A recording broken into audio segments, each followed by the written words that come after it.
Where the national conservative movement has made the most progress, not just here, but I think overseas as well, is the recognition that the real threat to American democracy, it's certainly not Donald Trump.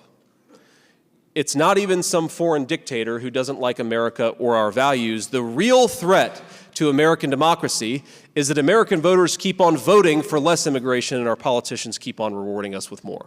That is the threat to American democracy. Well, a couple of responses. I mean, first, when you say you want to have all of these people coming to your neighborhood, that's just about getting approval from the liberal media. Nobody actually believes this. We do want to help the people who have helped us, but not at the expense of destroying our own sovereignty. Now, Senator Sass also said that he would welcome the Afghan refugees to his neighborhood with open arms. That's very sweet of him. I'm sure a lot of liberals will say very nice things about him because he said that.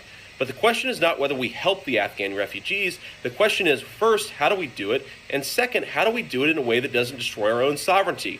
So let's have an honest question about what exists in Afghanistan. According to Pew, 40% of the people there believe that blowing yourself up, committing a suicide bombing, is an acceptable way to solve a problem. So yes, let's help the Afghans who helped us, but let's ensure that we're properly vetting them so that we don't get a bunch of people who believe they should blow themselves up at a mall because somebody looked at their wife the wrong way. J.D. Vance at it again, showing the world why if you're not a white American man of a specific, and I guess specific means country or just American with 2, 3, 4 generations of American behind you, then you are not welcome in this country.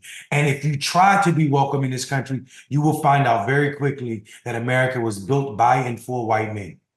Allegedly. So there's been a lot of talk about racism and whatnot. You faced some really nasty stuff. I saw this thing that Nick Fuentes, of course, he's an avowed white supremacist. He said, what kind of a man marries somebody named Usha? Clearly he doesn't value his racial identity, his heritage. I mean, this is racist garbage.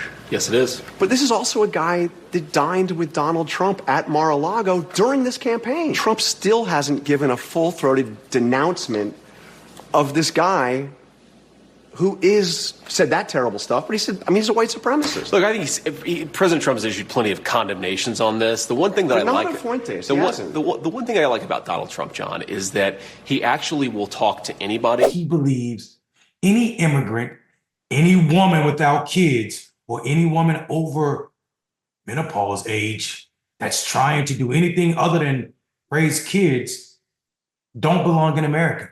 America isn't for anyone, apparently, except for J.D., Trump, and the folks that see the world like them.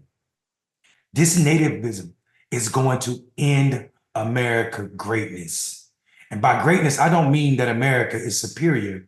I mean this experiment with democracy, the longest experiment with democracy that civilization has ever seen, is on the brink of ending for stupidity, racism, isolationist, and bigotry.